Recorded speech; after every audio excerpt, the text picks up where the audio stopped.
Welcome back to Betty Boop. Today we're reading Chapter 7 in Snow White.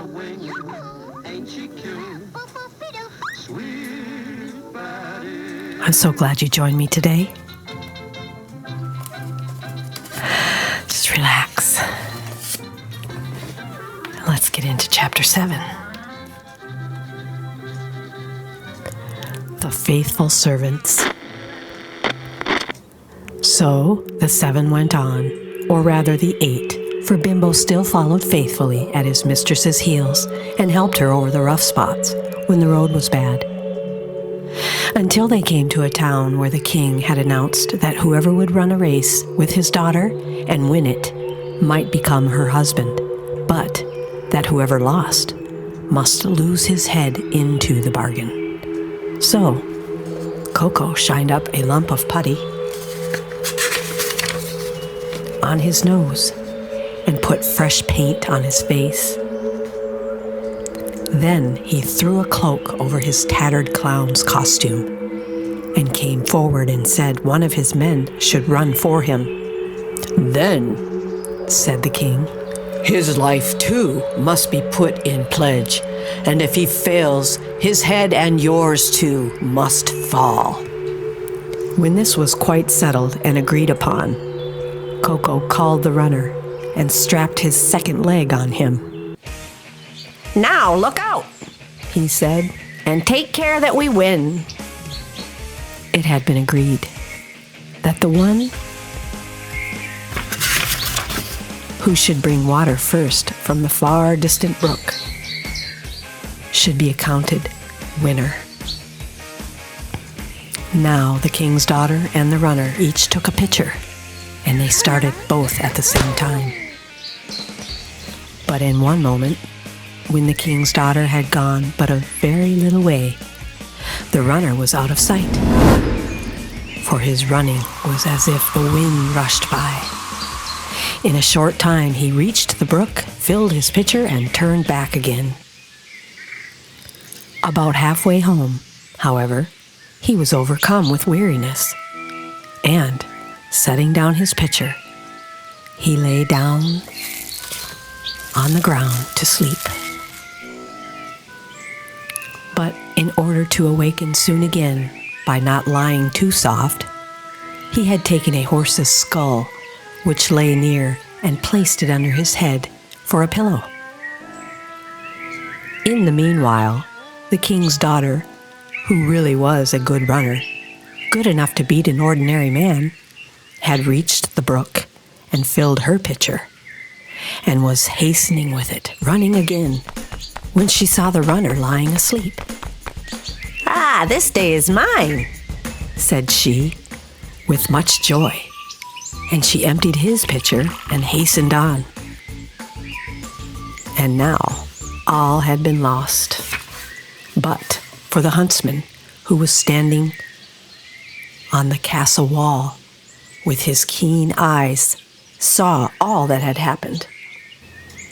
"We must not be outdone by the king's daughter," said he, and he loaded his rifle and took so good an aim that he shot the horse's skull from under the runner's head without doing him any harm.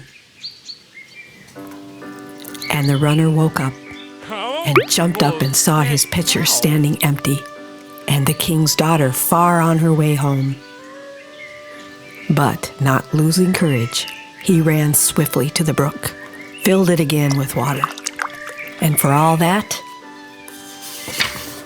he got home 10 minutes before the king's daughter.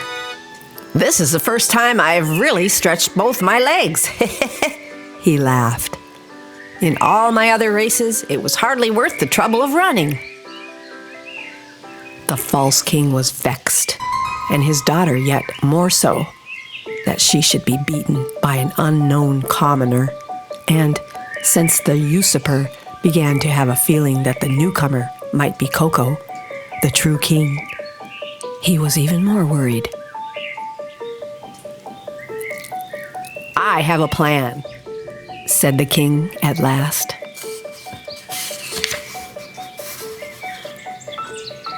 Do not fear, but that we shall be quit of them forever." Then he went out to Snow White and her 6 companions and bade them to feast and be merry and eat and drink. And he led them into a room which had a floor of iron. The doors were iron also, and the windows had iron frames and bolts. In the room was a table set out with costly food.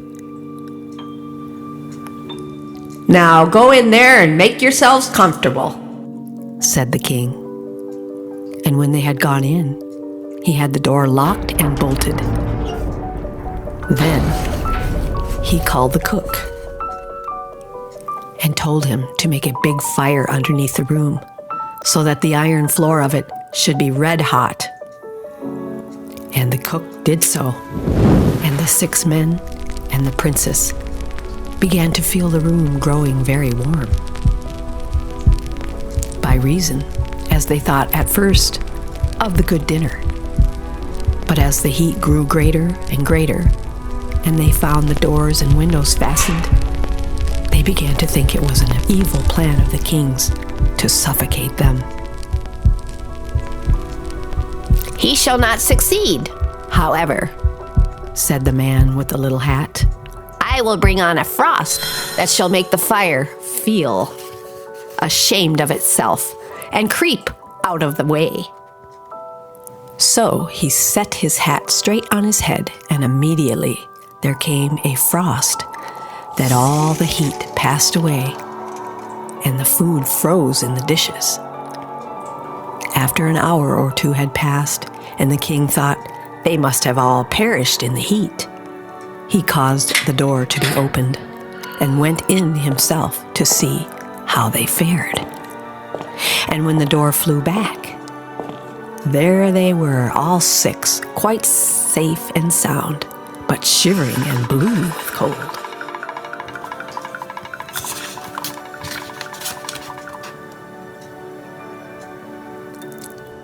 "Heavens!" exclaimed Snow White. "Why don't you install steam heat in your palace, King?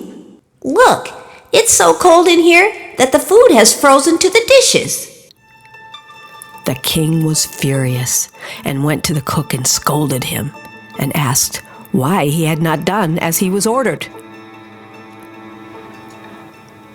"It was hot enough there, you may see for yourself," answered the cook. And the king looked and saw an immense fire burning underneath the room of iron. And he began to think that his unwelcome guests were not to be got rid of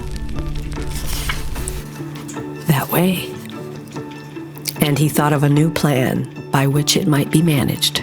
So he sent for Coco and said to him, "If you will give up your right to my daughter and take gold instead, you may have as much as you like." "Certainly, my lord king," answered Coco, bowing low in order to keep him from jumping with joy. You see, the king's daughter wasn't a true princess in the first place. In the second place, she was cross-eyed, and in the third place, the former clown had fallen quite head over heels in love with Snow White.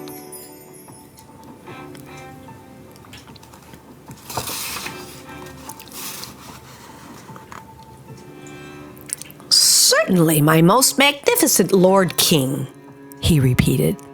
"Let me have as much gold as my servant can carry, and I will give up all claim to your daughter."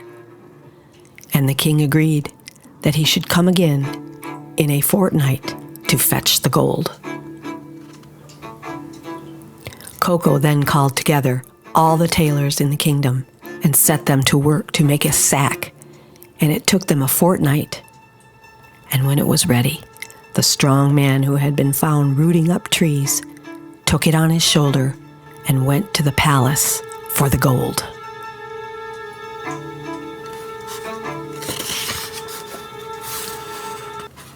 "Who is this immense fellow carrying on his shoulder a bundle as big as a house?"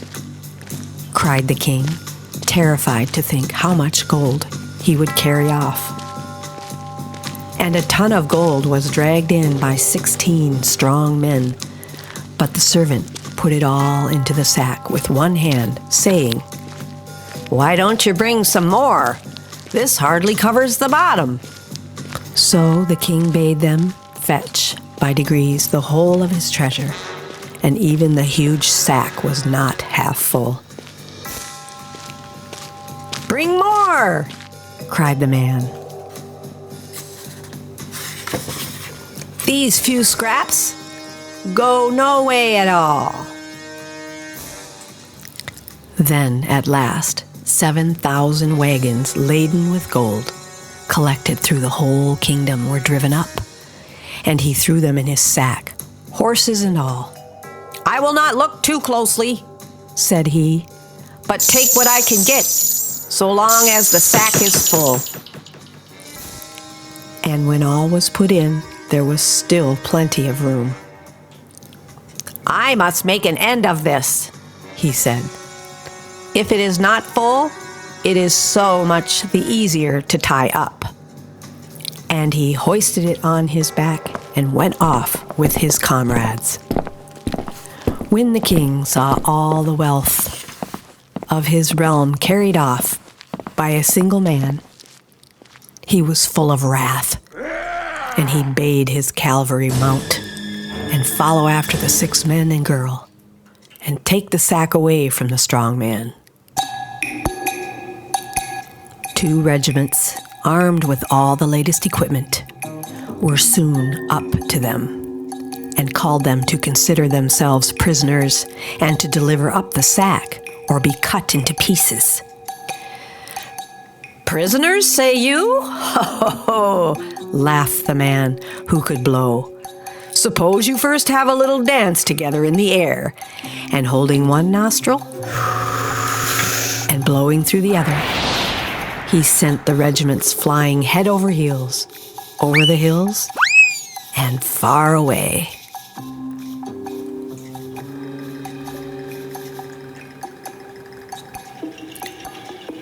But a sergeant who had 9 wounds and was a brave fellow begged not to be put to so much shame, and the blower let him down easily, so that he came to no harm, and told him to go to the false king and warn him to abdicate his throne and leave the country at once.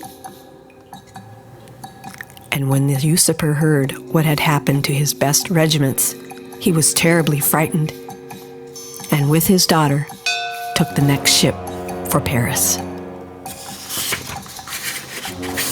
Whereupon King Coco and his faithful followers marched back to the capital, where the true state of affairs was proclaimed to the people, who hailed the son of their murdered ruler of years ago with the greatest enthusiasm.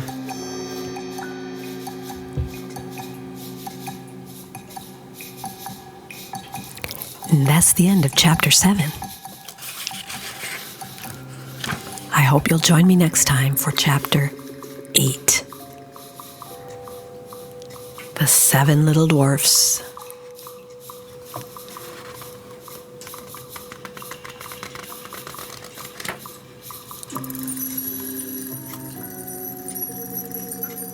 We'll see you next time.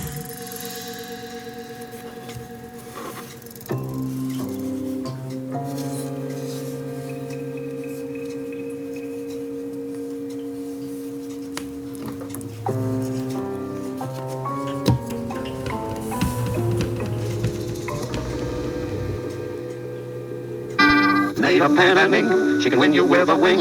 Ain't she cute? Sweet Betty.